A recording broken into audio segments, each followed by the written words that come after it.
बहुत समय पहले की बात है।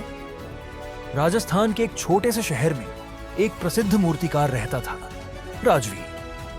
वो मूर्ति कला में इतना माहिर था कि उसकी बनाई मूर्तियां असल इंसान की तरह लगती थी। उसका अपनी कला के प्रति श्रद्धा और लगन ही उसे भी अप्रतिम।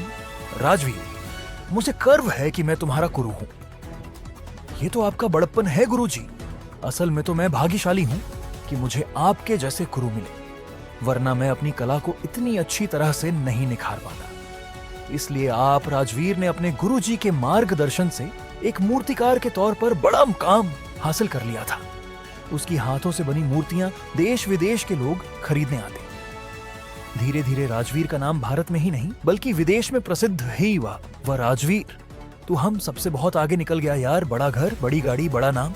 मुझे विश्वास ही नहीं हो रहा कि तेरे जैसा बड़ा कलाकार मेरे जैसे मामूली इंसान का दोस्त है। सही कहा तूने, मुझे भी यकीन नहीं हो रहा है कि तो जैस तेरा और मेरा कोई मेल ही नहीं है यार। बड़े बड़े लोगों के साथ उठना बैठना है मेरा, और तू अभी भी उधर ही है, वही घिसी पिटी नौकरी। तू बहुत थक जाता होगा ना। चल, तेरा ये बोझ मैं हल्का कर देता हूं। तू कल से मेरा काम संभाल।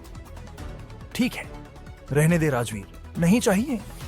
ये जो मेरा बोझ है ना, इसे मैं ही संभालूंगा। अरे तू बुरा मान गया यार, तेरी भलाई के लिए कह रहा नीरज की बात सुनकर राजवीर गुस्से से आग बबूला हो गया। लेकिन अपने घमंड में वो इतना डूब गया था कि उसने नीरज की बातों पर ध्यान नहीं दिया और अपने काम में लग गया। एक दिन राजवीर एक अनोखे खोज पर निकला। वो एक पुरानी पहाड़ी वाले इलाके में गया। वहां उसे एक नीले रंग का केले का पेड़ दिखा।